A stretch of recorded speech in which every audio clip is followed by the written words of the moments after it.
If you use Gemini, ChatGPT, Grok today, and you use it really intensively, that's brain sport. You need to be able to lead the AI in a logical way towards your aim, towards your goal. If 𝐀𝐻𝐿 𝐸𝐸𝐸𝐿 had to do a diversified portfolio these days, how would you structure it to prepare it for the future? I have to admit, I do not invest in real estate. Oh, that's fine. I'm sorry There's to say. no requirement.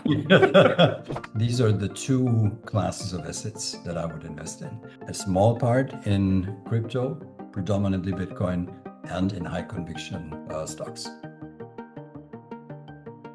All right, all right, all right. Here we are, back to another episode of the Ideal Investor Show, where, as you guys know, we try to bring you really top-level experts in their field. And today is one of those days, and I'm very proud because we convinced 𝐀𝐻𝐿 𝐸𝐸𝐸𝐿 to come to the show, and we can talk in both languages. He knows 10 more than I do, but at least we can speak some German and some English if we want to. So that's awesome. 𝐀𝐻𝐿 𝐸𝐸𝐸𝐿, welcome to the show. Hi, Axel. Okay, is it okay to call you 𝐀𝐻𝐿, or you want Of me to call you course, Dr. of course, 𝐸𝐸𝐸𝐿? of course. Okay. No, All right, please okay, don't. okay. Yeah, all right. Well, okay. Cool. So from what my research showed me is that 𝐀𝐻𝐿 is an author, he is a speaker, he is a consultant to many, especially in Germany. I saw Siemens, Deutsche Bank, and some of the bigger organizations and corporations in Germany. He's a futurist, has written a whole bunch of books, is the inventor, if that's a fair term, of the 𝐈𝐝𝐿 model and the 5 future glasses. And maybe we have a chance to talk about that a little bit. And also, the most recent book is Bright Future Business.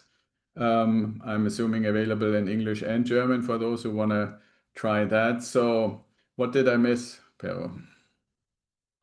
Well, I founded my business when I was still a student in 1991. So we were the first private foresight company in at least the German-speaking world. And our mission is we inspire and equip leaders to envision and build their bright future business. And bright future business means a future-proof business that we measure and work towards 8 properties. Okay, very cool. And so, one thing that we do in this particular 5th season of the Ideal Investor Show is basically working under the umbrella of the Age of Abundance. Maybe, if I'm not mistaken, the majority of your work is currently in like Central Europe. What would you say you see, and maybe with your, I know you have also an eye internationally, what do you see different in Central Europe that you see maybe in North America and in Asia, as far as where we are with this getting ready for the future? Well, in Europe, there is a lot of fear for the future. Okay.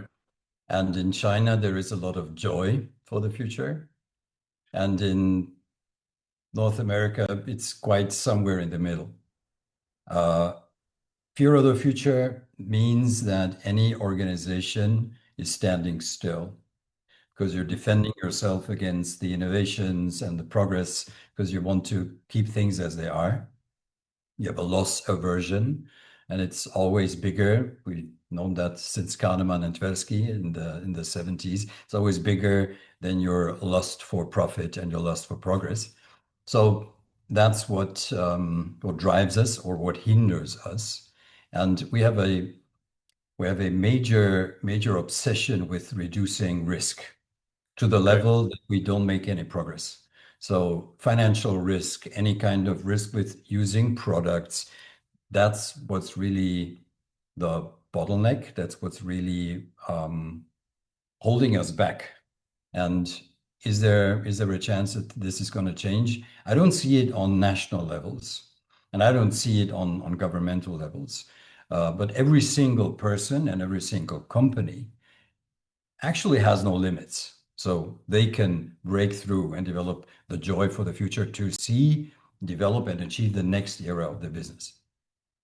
Okay, yeah, I agree with you. That's kind of what I see as well. One thing I'm curious about, if I saw it right, we studied similar things academically. And one of the components in this whole aspect of helping leaders or people in leadership positions is both for them, but potentially even more for those who are still evolving towards management and leadership, this kind of human aspect of resistance, or I don't know if I want to call it fear, but at least resistance to change. I have kind of like 2 points about that I'm curious to hear your opinion about. Is fundamentally, it seems a little bit that the culture has an impact on how much or how little you are willing to overcome this resistance to change.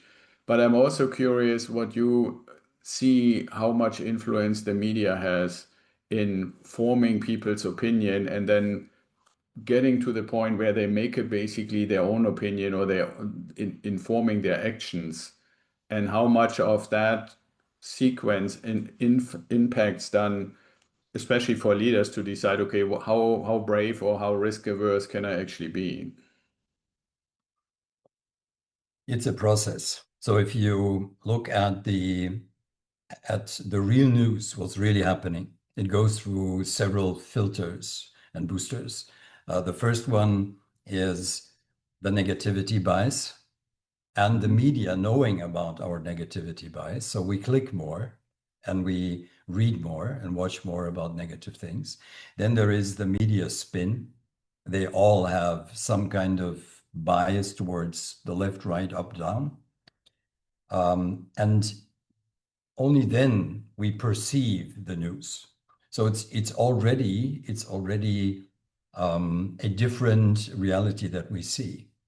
And then intuitively, we decide, do I like it or don't I like it? And then we look for reasons why we like it. And if we find one or two reasons that are sufficient, our mind is made up. So this is the wrong way to do things, but that's human. So our emotions are really blurring our perception of reality. And our motivated reasoning, as it's called in psychology, really is doing harm to progress, is really doing harm to our well-being. Is there a way to change that? Well, maybe AI is our biggest hope and the biggest reason for hope, that we manage to see reality again. And at the same time, it's one of the biggest tools to mislead us. Yeah, that's a very good point. I wonder, one thing, I've lived for more than 25 years in the US. One of the things that was often different was, yes, you have headlines and clickbait, obviously, but you also have a quite substantial number of places, outlets, news, so to speak, sometimes alternative news, that always kind of seem to balance by showing what certain opportunities are. I see this especially when we're looking at economic news, right? Where you see an article or big headline that a company had a breakthrough or a company is doing something unusual, or uh, something that, whether we take like well-known names now globally, like NVIDIA switched from like being the go-to graphics unit in gaming computers to basically being the AI data center biggest supplier, and that's probably why they went from almost unknown to biggest company in the world.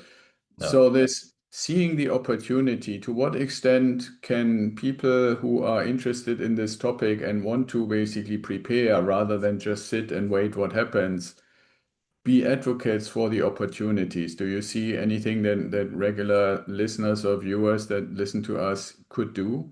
Hey, let's take a quick break for a message from our sponsors. Semi-passive franchising is probably, in my opinion, the #1 methodology for building wealth and equity, because more and more of these service brands are introducing these semi-passive models, now opening up this opportunity to franchise investors and virtually everyone. And Franchise with Bob can actually help you to make that happen and go into an existing system and plug right in and start developing your passive income. So go to Franchise with Bob, find the quiz on the homepage, and see how franchising might be the right thing for you. I have been signing my emails and my articles with "Have a bright future." This imperative means make sure that you see a bright future in front of you. And nobody's in charge to provide you with that. You need to do that yourself. So if you have the mindset that the future is going to be better, you will be looking for the positive information anyway. Quality of life on the planet, on Earth, has been increasing for centuries, for decades. That's a reality. It's also true for Central Europe. It's also true virtually all over the world. So the good news, if you just let the news flow to you, you will have a negative picture of the future, and a negative understanding and a pessimistic understanding. So first, it's a function of your mindset. It's a function of your optimism bias or pessimism bias. But then you really need to look for it. So I have that kind of built in.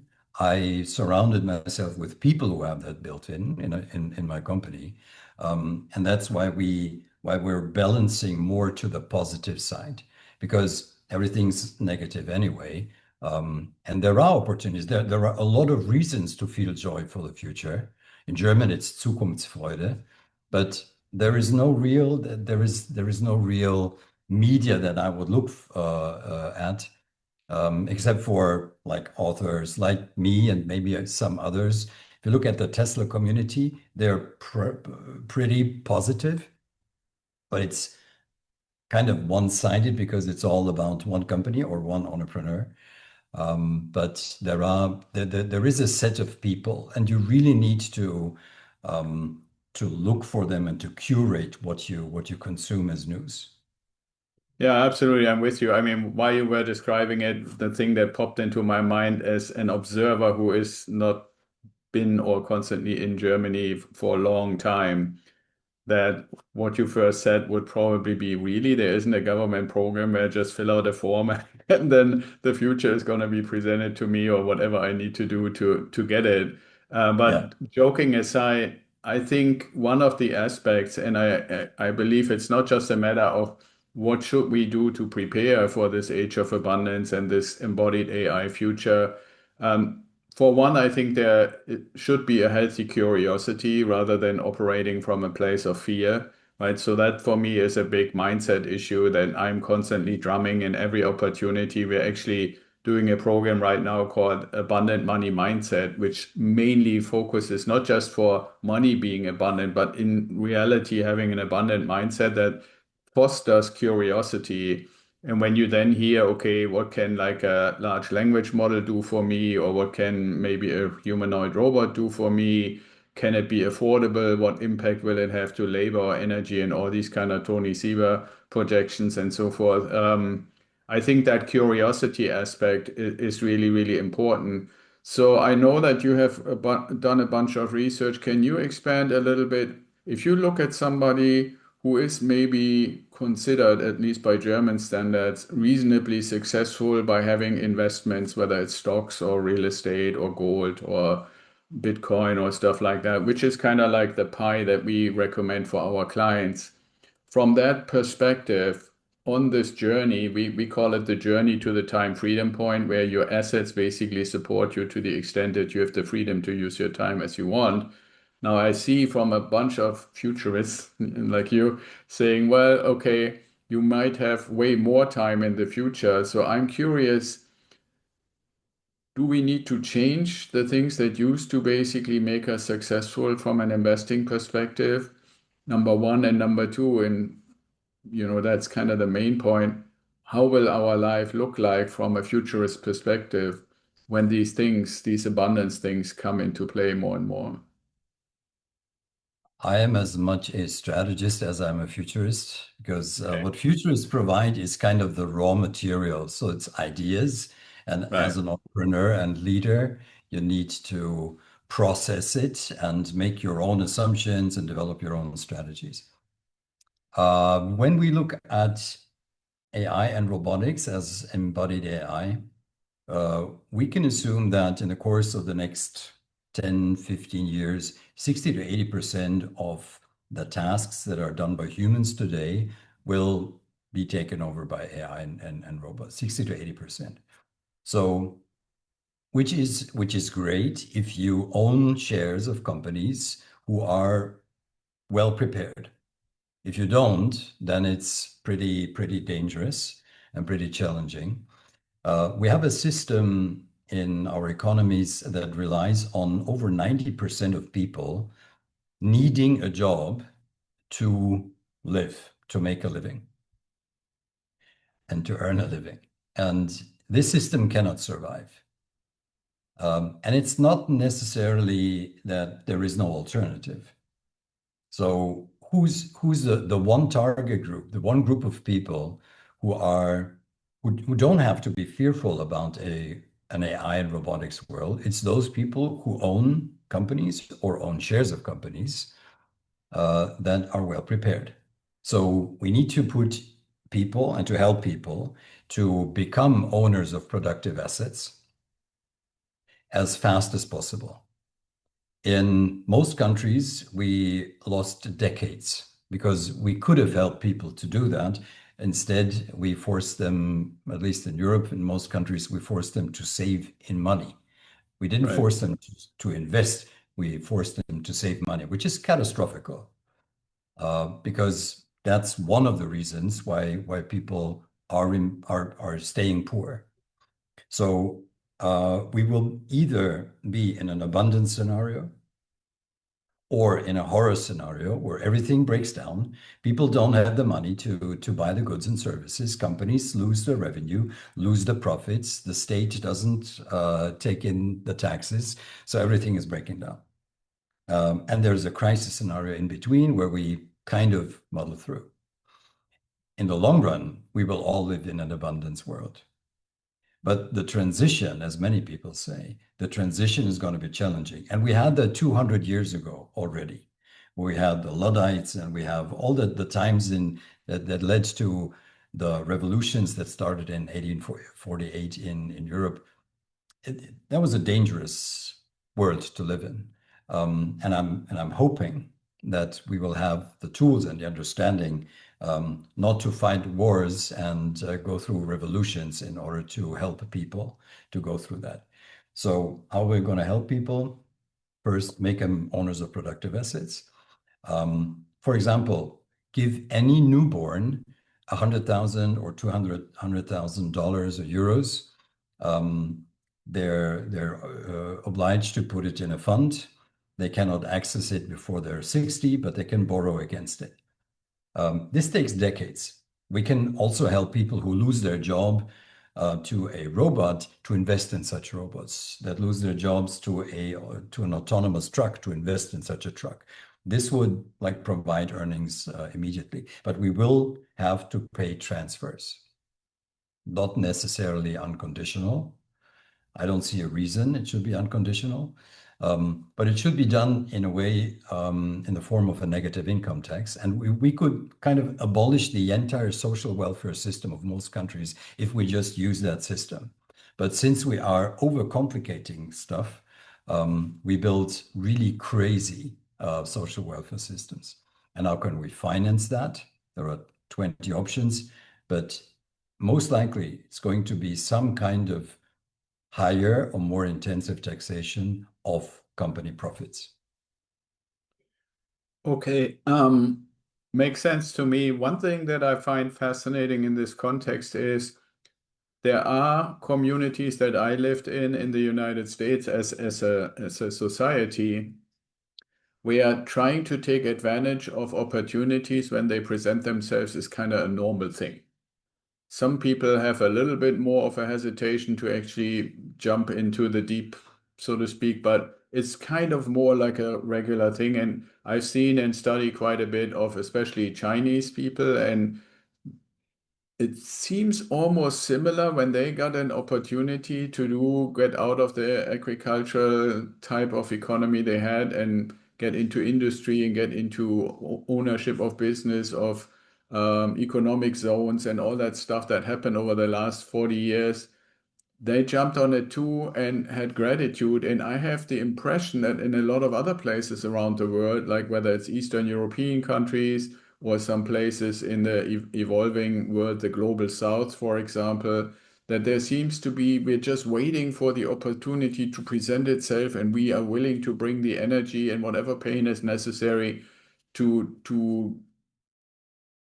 it sounds weird, but I don't like the term, but take advantage of the opportunity. It always has kind of like a weird connotation, but like really getting involved, spending the time, don't care whether you have 32 or 35 hours a week or stuff like that. So to me, I'm wondering a little bit, and I know you're very close to it, what will happen to Europe in that scenario? When you ask Chinese people, how do you see your future? What do you want? And most of them would reply, I want to get rich. Yeah, exactly. So this might be a primitive way to think about the future, but as a result, they work from 9 to 9, 6 days a week.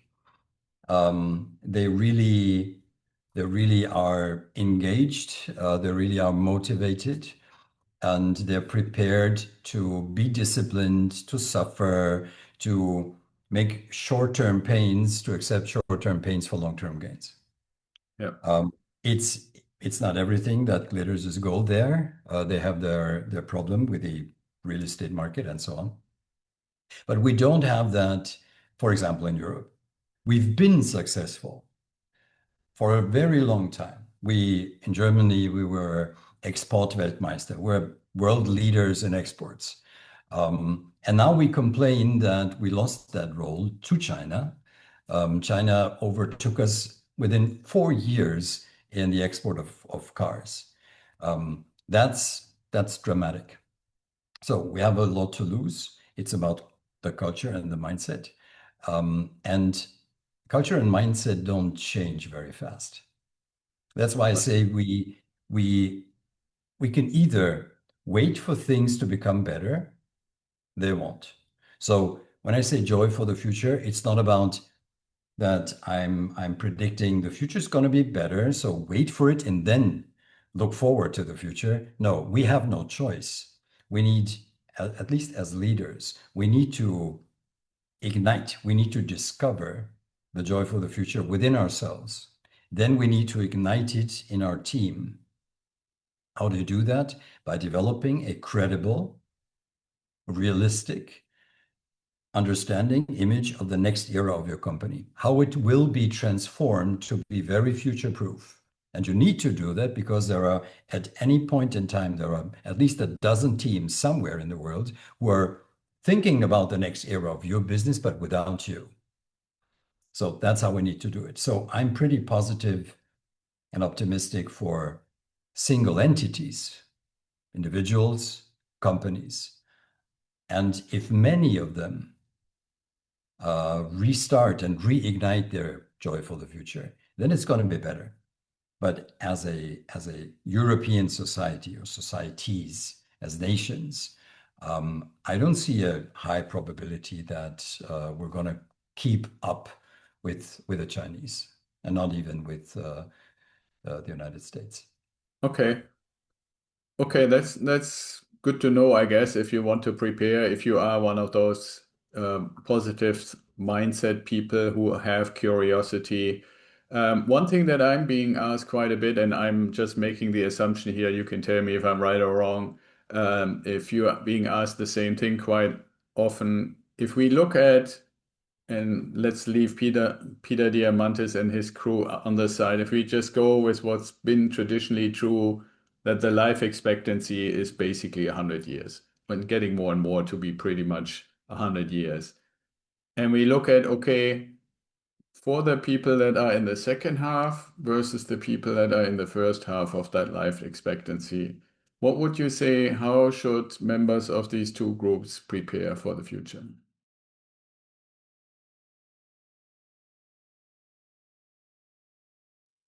The strategies are pretty similar, I guess. The one have much more time. Obviously, The yeah. others a little bit less. I decided to to become 100 years old like 30 years ago, but I'm tending to extend that to a Okay. certain extent.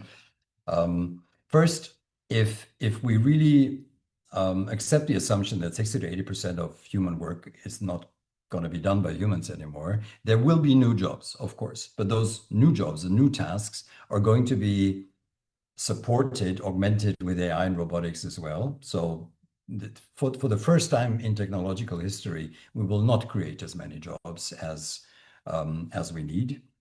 So that's why I say the concept of jobs is going away. First, what is not going away? Working directly with humans. We need to focus on working directly with people, and that's why we need to train ourselves in being excellent human beings. And that's not elitist, because if I hire an architect or a lawyer, I want this person to be an excellent expert. I want to talk to a person that I can trust, that I can rely on, a person that keeps their promises, a person that is able to think logically. So these characteristics of what I call an excellent human being are one of the major qualifications. Second qualification, any kind of technological skill, no matter which one, they're all going to be outdated, but to have an understanding of either natural sciences, of engineering or something. And then we should discover and develop candidates. What kind of change do I want to make in the world? What kind of problem do I want to solve? What kind of wish do I want to fulfill for people? So what is the emotional impact for people? Because those emotional impacts are not going to go away. We will be listening to music, but not anymore with records or CDs or MP3 files or that way of streaming that we have today. It will be developed à la minute, the way I want the music to be right now. So what's written on the invoice that we pay has changed many times.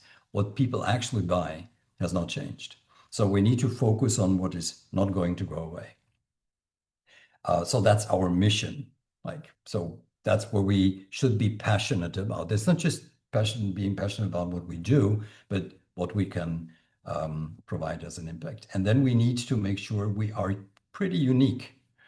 Do you speak a real language? Do you have a second qualification? Can you combine your interest for history with what you're doing? So a very special and unique set of properties of your personality or skills that you have. And then, of course, be an absolute master in the use of AI. And not just the language models or the reasoners, but any kind of AI system that can help you with providing that emotional effect. Okay. Yeah, cool. Thank you for describing that. I agree with you. For me, the distinction between those two groups that I mentioned, first half and second half, is really, and I'm only using my own example, it's not empirical, raise my hand and admit that right away, is that maturing and experience are not really synonymous. I thought for a long time it's the same thing, but it's maybe knowing a lot about something, but not necessarily understanding might be kind of a similar thing, right? Like what kind of depth. And you said master. I'm a huge fan of the term mastery. And what I'm still working on for myself, and people know this from the Abundant Money Mindset course, is like as a Northern German, like born with this extra stick in the spine, all that stuff that you have probably heard, that doesn't come with a lot of emotional intelligence and emotional capabilities. So that is an ongoing journey for myself to combine it with all the logic and the curiosity for technology and stuff. So if I would answer the question of the second half people is to accumulate mastery in multiple different things that are maybe not obviously connected. Whereas the community in the first, I hope at least that people parents especially tell their kids, regardless what age they are right now, let's say up to 25, to really ask themselves what they're passionate about so that they passionately develop mastery in something. So when, hopefully before, but latest when they get into the second half, that they can actually make that partially their profession. But from what you said earlier, you said you got to really also master AI. If we are a little bit adventurous and assume, we have Optimus and whatever other Chinese versions of Optimus fully built out, you said 10, 15 years from now, something like that. Wouldn't that be basically our go-to, I don't know if we can call it a person or a tool to help us master AI? Do we need to do this ourselves, or would we have like an embodied AI in the form of a humanoid robot that helps us to do that? Well, I'm heavily investing into humanoid robots in the form of Tesla, mostly. So we will see them in factories, in logistics, in service, and in the household. Will they be the tool to help us? Well, we need to get used to the future fact that our car is going to be more intelligent than we are, and that our home robot or gardening robot, that's going to be the same thing, is more intelligent than we. So yeah, I recommend, or I'm saying we need to make sure that we are and stay the masters and the bosses of AI systems. Otherwise, it's going to at least become more likely that we will end up in some kind of horror scenario. So if we see AI, embodied or virtual, as our tools, that's the way we need to see it. Will we be even freed of the necessity to apply AI systems? I don't think so. Well, if I understood you correctly. Yeah, exactly. That's kind of one of my curiosities, right? Like if we get to something like ASI and it is embodied in the form of a robot, or what we call a robot right now, Yeah. it would basically, for me, in my mind, be the conduit in any way, right? If I want a three-course French meal from like a Michelin three-star chef, Yeah. I would ask the robot to check which one of his buddies has already observed that guy making that three-course meal and then just make it, because obviously he or she or it, whatever we want to call it, would basically just download that capability and make it for me, right? And so the access to anything that is out there that an ASI level embodied AI would have makes me wonder a little bit to what extent do we still as humans need to master it. But I think there is the other component of mastery, not in the sense of skill, but more in the sense of leadership, so to speak, right? Who is really truly the leader? And I've been wondering oftentimes, would a really sophisticated AI find humans interesting enough to at least keep us in the zoo, or do they come to the conclusion, oh, this is just a waste of time, let's get rid of him? I don't know. Do you have an opinion on that? Yeah, well, there is a probability higher than zero that we will see such situations. But again, I think we need to make sure that we are the leaders, that we are the masters of AI. And if you use Gemini, ChatGPT, Grok today, and you use it really intensively, that's brain sport. Mhm. So you need to be able to lead the AI in a logical way towards your aim, towards your goal, towards your result. I don't think that this is going to go away in a working context. In a private or leisure context, if you say, "Give me that French meal," yeah, that's all we need to do. We just Right. need to say, or maybe even think, our intention. That's going to be enough. But I think compare it with Microsoft Excel. Everybody uses Excel or Google Sheets, and you can use it to make your shopping list. Then you're an Excel user. But there are people who really do magic miracles with Excel and Google Sheets. That's the proficiency that you need to achieve in using AI if you really want to be a good professional, someone who's going to get paid, valued for providing services.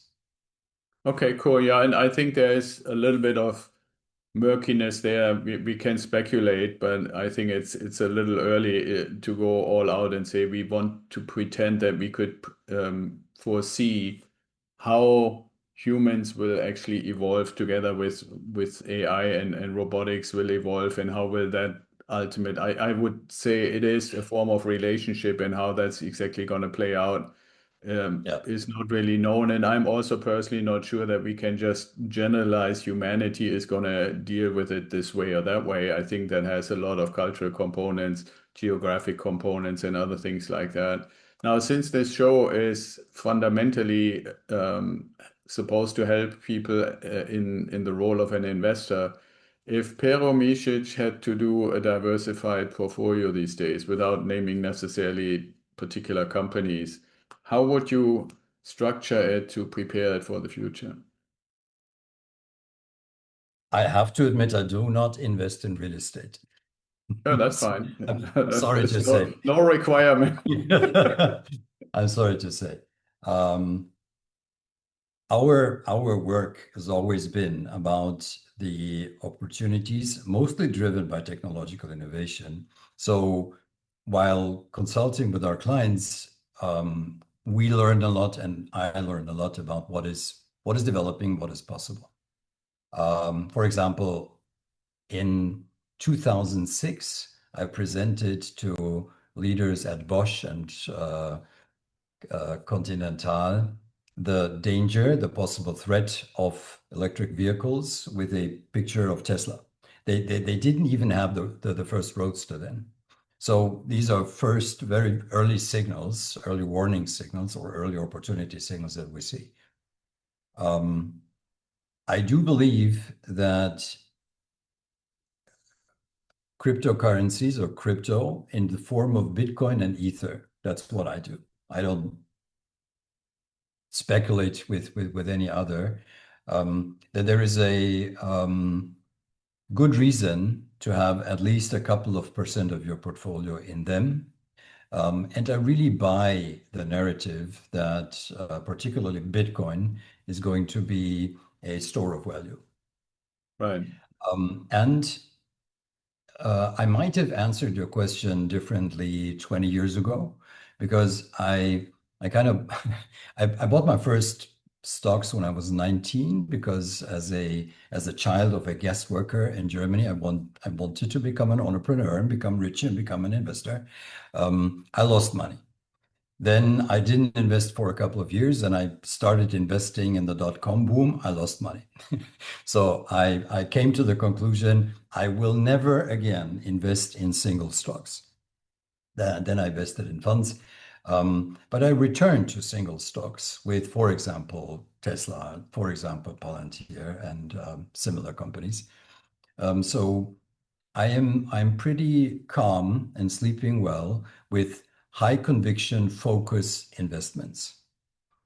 And there are not that many where I don't care if it loses like it did just today and yesterday, if it loses 10%, 15%, or 20%. I see it as a buying opportunity because I have the conviction that we're going to be at very different, very high, much higher levels in 5 years or 10 years. And I'm still going to be acceptably young in 5 or 10 years. These are the two classes of assets that I would invest in. A small part in crypto, predominantly Bitcoin, and in high conviction stocks. Okay. Yeah, thank you for describing that. I mean, part of the reason that we are also having real estate, at least in the current way of wealth and economy and money and so forth, is just to have another asset class that has at least a proven history of Yeah. success if done right. I'm very much with you to say I'm not quite sure how that's going to work when we have, universal high income or something like that. It's a little bit of a conundrum in both on human behavior, right? And I'm saying it mainly for our investor audience. I can't really answer the question, how do tenants behave when they know that they don't have to, they're basically living for free in somebody else's asset, right? I'm always hoping they behave like the excellent human beings that you described earlier. But I've also seen enough, even in my own portfolio, that not all of them do, right? So that would be potentially destroying the whole purpose. Otherwise, I'm with you in this too, as far as the different asset classes and what to consider. Part of the reason why I'm always asking for diversification ideas is because we never know what the regulatory environment would be, right? We're making the assumption that regular human beings like you and me or people listening and watching us would continuously have the permission to be owners. I know this sounds a little bit like socialistic or something like that, but there have been crazier things that have happened that people, for example, had to turn in their gold, right? Just because the government said so. I'm pretty sure that the people before that happened, I think the first time in like 1930s or so, couldn't imagine that the gold that you had, the coins that you had, that they would suddenly no longer be your property. That the government could just say you have to turn that in. To me, this is always a warning to say, could there be a scenario where the government says you can't own stock or can't own companies anymore? We're all nationalizing everything, right? And so no more individual ownership, stuff like that. So having a diversified portfolio comes basically from that notion. Cool. So I might if people, add something. If I take myself as a measure, then I also hold some metal, precious metal, silver and gold. And a major investment should be your company. right, If you do not have one, found get one. Right. This is mandatory. There is no way around it. If you don't know what your mission and your business model is, make you your mission and your business model at least at the beginning. So this is a major part of the portfolio. And can you do private equity? Yeah, but that's really risky. So I learned my lessons with that, being an investor directly in companies, but make yourself a company. If you don't have one, found one. Yeah, and I'm very grateful that you brought that up here because that's literally when people join our mentoring program. In the first session, we identify where do you want to go with your investing roadmap. And if you don't have one, let's get you an LLC, right? Yeah. That's literally, and some people just keep it for the investing purpose, and some people kind of start forming the mindset of a business owner and then have ideas and start another LLC and turn that into something that they're passionate about. This is also kind of a nice way to bookend what I said earlier about for the people in the first half of their life to really identify as early as possible what you're passionate about and then make that passion or whatever come up with a good name and a good logo for your company. Yeah. All right, cool. So, Pero, if people listening, watching us and saying, hey, this is a pretty cool conversation, I can see that Pero is an expert in his field. I want to get in touch. I want to hear more. I want to maybe get some of the books, or maybe if a business owner listens and says, hey, I need to be prepared, this stuff is all a little scary. How do they do that? You mentioned the 5 futures glasses. This was I started to develop that model. I call it the 𝐈𝐝𝐿 model because 𝐈𝐿 is the city where I live, the small town. Because the first workshops and the first projects with foresight and strategy, they ended up in chaos because people did not have the words to describe the future. They conflated trends and scenarios and opportunities and mission, vision, whatever. So I started to make up buckets for those terms. And then I thought, well, it's not buckets, it's maybe glasses to see the future. And those 5 are, in short, the blue futures glasses for the probable future. So imagine a captain on a tall ship, on a sailing ship. He or she cannot predict the weather. He or she cannot change the weather, but they need to have good assumptions about the weather. And blue is the sky and the sea and the streams and the winds. So that's about the probable future. And assumptions must not be blurred by emotions. That needs to be logical, rational as possible. Second is the red futures glasses. So red stands for the blood that is shed and the fire that is burning when pirates attack your boat. So that's about what is unlikely, but can happen. It can plausibly happen. That's the second round and the second step, maybe. The third is the green futures glasses, which is about the question, where could we sail to? How could we get there? All about the opportunities, the possibilities that you can conceive of, what you could do to create advantage for yourself and for your company. So this is the green, fertile, fruitful islands that you could sail to. Then the yellow glasses is for the future you desire. So you need to make, with all those opportunities, you need to make decisions. So this is going to be our mission. This is going to be our positioning. This is going to be our fields of business. This is going to be our vision, and so on. So yellow might be the island with the most beautiful beach or the most beautiful sunshine. So blue, sky, weather, the sea. Red, blood and fire. Green, the fruitful, fertile islands. And yellow, the island that you want to sail to. You need to make decisions. And then we have the fifth one, which is the purple one. Purple are the bruises that you get when you really work hard on executing the plan on a ship. This is for planning the next steps, not long-term planning, just in an agile way, the next steps towards your desired future. So this is the framework. A couple of years ago, I made not just the book about this, but also 2 videos. They're on my YouTube channel, so you can watch them. What's useful about that is it's like a periodic table of elements, but for thinking about future and strategy. And it covers it all. It combines the weak signals with your daily action plan. Very cool. And so if, other than the YouTube channel, is there any other way, like website or something that people should go to? Yeah, website is futuremanagementgroup.com. We have a community called the Bright Future Leaders. It's free, and we provide you with interviews, online talks and presentations, tools like our trend system and the L-Field model. You can connect with me on LinkedIn or on X. And yeah, that's basically the most important channels. Yeah, I appreciate that. And that X is actually how we initially connected, and then I think LinkedIn and then email and so forth. So, well, I think we did a pretty good job trying to illuminate a little bit of the future and what to be aware of and what you are thinking and how you suggest for people to get prepared. So I want to thank you again for spending the time on the show.